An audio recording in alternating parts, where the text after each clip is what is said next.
날마다 살아나는 큐티 김양재 목사입니다.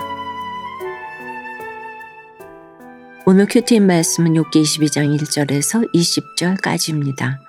하나님 아버지, 하나님을 오해하지 않고 이해할 수 있기를 원합니다. 말씀에 주시옵소서. 듣겠습니다. 하나님을 오해하지 않으려면 첫째 자기 생각에서 벗어나야 합니다. 오늘부터 욥과 친구들의 세 번째 논쟁이 시작됩니다. 엘리바스는 앞선 두 번의 발언보다 훨씬 더 격양된 어조로 욥을 비난합니다. 2절과 3절에서 사람은 하나님께 아무런 유익을 주지 못하며 지혜로운 자도 자신에게만 유익할 뿐 하나님께는 아무런 유익이 되지 않는다라고 말해요. 욥, 네가 아무리 의롭다고 해도 하나님께는 어떤 기쁨도 되지 못해 라고 말하는 것이죠. 엘리바스는 하나님에 대해 부분적으로밖에 모릅니다. 여러분, 우리 자녀들이 초등학교에 가고 대학에 들어간다고 해서 나를 유익하게 해주는 것은 아니잖아요. 그래도 부모가 자녀를 사랑하는 이유가 무엇이에요? 자녀가 유익을 끼쳐서가 아니라 자녀 자체가 부모에게 기쁨이기 때문이에요. 부모는 자녀를 사랑하기에 기뻐합니다. 하나님이 우리를 기뻐하시는 것도 마찬가지예요. 내가 하나님께 유익하냐 무익하냐를 떠나서 나를 사랑의 대상으로 바라보시기 때문입니다. 안타깝게도 엘리바스는 이 사실을 모릅니다. 그런 욥이 당하는 고난은 그의 죄악 때문이라고 계속 몰아붙이는 거예요. 4절 5절에서는 하나님이 너를 책망하시며 너를 신문하심이 너의 경건함 때문이냐, 내 악이 크지 아니하냐, 내 죄악이 끝이 없느니라고 질책합니다. 엘리바스는 내가 의롭게 하나님이 고난을 주셨다고 말하는 욥을 도무지 이해하지 못합니다. 그런데 하나님은 욥기 2장 3절에서 뭐라고 하셨죠? 이 세상에 욥만큼 온전하고 정직하여 하나님을 경외하며 악에서 떠난 사람이 없다. 욥이 고난 가운데서도 여전히 자기의 온전함을 굳게 지켰다고 인정해 주셨잖아요. 하나님은 욥을 의롭다고 칭해 주셨기에 그에 맞게 그를 훈련하고 계십니다. 욥은 자신에게 찾아온 고난을 통해 하나님에 대해 풍성히 알아가고 있어요. 그러나 엘리바스는 인과응보라는 자기 생각에 갇혀서 하나님을 그저 단편적으로 알 뿐이에요. 우리도 고난받는 지체를 함부로 판단하며 내가 아는 하나님에 대한 얕은 지식을 섣불리 말하는 경우가 참으로 많지요. 오히려 그 지체는 그 고난 때문에 자신이 몰랐던 하나님을 더욱 알아가며 말씀을 깊이 깨닫는데 말이죠. 이처럼 자기 생각에서 벗어나야 하나님을 오해하지 않을 수 있습니다. 적용 질문이에요. 하나님에 대해 오해하고 있는 나의 편견과 고정관념은 무엇입니까? 그 잘못된 편견과 고정관념으로 상대방의 모습을 재단하고 섣불리 말하지는 않습니까? 하나님을 오해하지 않으려면 둘째, 상대방을 정죄하거나 판단하지 말아야 합니다. 엘리바스는 자신이 한 말의 정당성을 입증하고자 욥이 저지르지도 않은 죄의 목록을 나열합니다. 6절부터 9절까지 네가 가난하고 쇠된 이웃들을 돕지 않고 매정하게 대했다. 강자에게는 비굴하게 행동했다 하며 욥을 책망해요. 그러고는 올무들이 너를 둘러있고 홍수가 너를 덮었다며 또다시 인과설을 늘어놓습니다. 하나님에 대해 잘못된 생각을 가진 사람은 엘리바스 자신인데 오히려 억측으로 욥을 정죄하고 있어요. 12절부터 15절에서는 욥이 세상을 잘 살피시지 못하는 하나님을 탓하며 악인들이 밟던 옛적 길을 걷는 죄를 범한다고 고발합니다. 욥이 한 말을 오해하면서 또다시 악인으로 몰아세우는 것입니다. 그런데 여러분, 욥이 정말 자신에게 일어난 일들을 하나님이 모르신다고 생각했나요? 아니죠. 욥은 자신에 대해 하나님이 아주 잘 알고 계신다고 생각했어요. 하나님이 자신에게서 눈을 떼지 않으시고 침 삼킬 동안도 놓지 않으신다고 고백했었잖아요. 18절에서 엘리바스는 또 하나님이 좋은 것으로 그들의 집에 채우셨느니라. 악인의 계획은 나에게서 머니라고 합니다. 욥을 악인으로 간주하면서 조롱하는 한편 악인의 계획은 자신과 멀다며 자신을 의인으로 지칭합니다. 욥이 잘못된 생각을 한다며 비난하지만 실상은 자신이 잘못된 확신 가운데 있지요. 자기 자신에 대해 몰라도 너무 모릅니다. 여러분, 이처럼 하나님과 사람에 대해 잘못된 생각을 가지면서도 자기 확신이 강한 사람의 특징이 뭘까요? 복음이 뚫고 들어가기가 참 어렵다는 거예요. 성품 좋은 착한 사람이 오히려 예수 믿기 어려운 경우를 많이 보지요.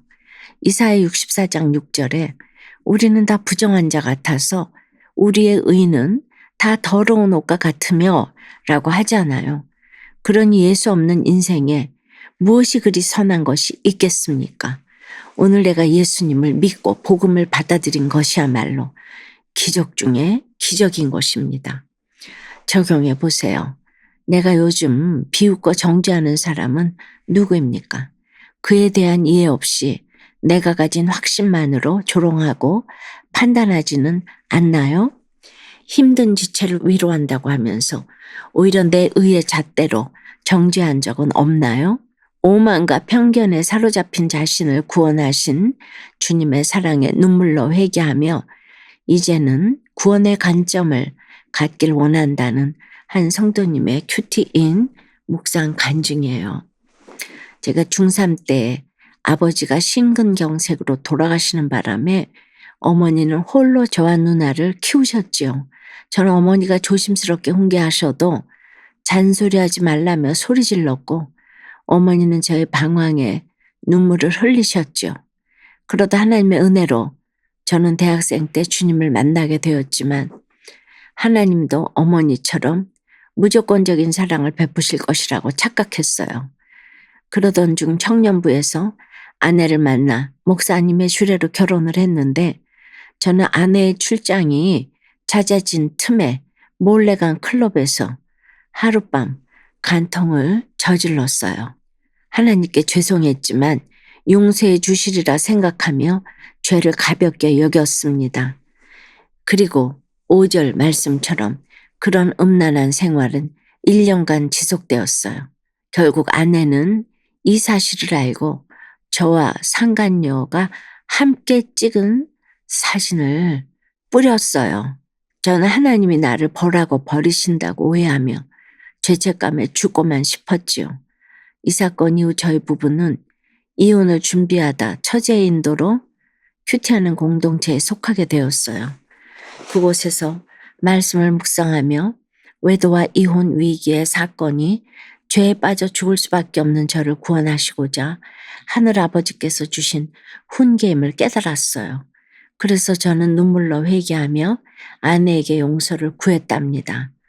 청년 시절에 죄의 유혹에 넘어진 지체들을 정죄한 일도 회개했고요. 이제는 편견이 아닌 구원의 관점으로 나 자신과 가족, 이웃을 바라보며 살아가기를 소망해요. 저의 적용은 답답해서 무시되는 직장 동료를 편견의 눈으로 보지 않고 장점을 발견해 칭찬하겠습니다. 어머니와 통화할 때 반복해서 하시는 말씀도 끝까지 듣고 예의 바르게 대답하겠습니다. 입니다. 사랑하는 여러분, 하나님을 오해하면 자기 생각의 프레임에 갇혀 지낼 수밖에 없어요. 누군가가 나를 위해 해주는 그 어떤 말도 곡해서 듣고 공동체의 그 어떤 권면에도 귀를 막습니다. 엘리바스처럼 상대방에 대해 억측하고 판단하면서 정죄합니다. 구속사는 옳고 그름의 문제가 아니에요. 구원 때문에 내가 틀릴 수도 있고 다를 수도 있다는 걸 인정하는 것입니다. 내 죄가 보이는 만큼 하나님에 대한 오해가 이해로 바뀌게 됩니다. 내게 주시는 말씀을 통해 하나님에 대한 바른 지식이 자라나고 어떤 사건에서도 분별을 잘하여 치우치지 않게 됩니다. 그래서 당신이 나보다 옳습니다 라고 고백하게 되는 것이죠. 오늘도 나의 옳고 그름의 잣대를 내려놓고 말씀에 대한 바른 지식과 지혜로 욥과 같은 환경에 있는 지체를 품고 위로하는 하루를 보내시길 주님의 이름으로 축원드려요. 기도드립니다. 주님, 제가 알고 있는 것이 전부인 양 착각하며 하나님과 지체들을 오해했습니다. 하나님에 대한 부분적인 지식으로 내 곁의 가족과 이웃의 행동을 억측하여 정죄했음을 고백합니다. 주님은 우리의 존재 자체를 사랑하시기에 우리를 기뻐하시는데 지체를 보면서 나에게 유익하냐 무익하냐만을 따지는 우리들을 불쌍히 여겨 주시옵소서. 고난을 통해 하나님을 알아가는 욥처럼 어떤 사건과 환경에서도 하나님을 더욱 인격적으로 알아가기를 원합니다. 옳고 그름의 잣대와 인과론적인 신앙에서 벗어나 구원 때문에 내 죄를 인정하고 언제나 당신이 나보다 옳습니다의 고백을 할 수 있도록 저희를 인도하여 주시옵소서. 이 시간 하나님과 사람에 대한 오해로 힘든 시간을 보내고 있는 분들을 방문하여 주시옵소서. 구속사의 말씀이 들림으로 모든 오해가 이해로 바뀌는 역사가 일어나게 도와주시옵소서. 고난 가운데 있을지라도 나를 향해 눈을 떼지 않으시고 침 삼킬 동안도 나를 놓지 않으시는 하나님의 깊고 넓고 크신 사랑을 경험하도록 주의 은혜를 베풀어 주시옵소서. 예수 그리스도 이름으로 기도드리옵나이다. 아멘. 지금까지 우리들 교회 김양재 목사님이었습니다. 큐티에 도움받기 원하시는 분들은 QTM 홈페이지 qtm.or.kr 또는 유튜브에서 QTM을 검색하시면 도움받을 수 있습니다. 자세한 문의사항은 지역번호 031-705-5360번으로 문의하시기 바랍니다.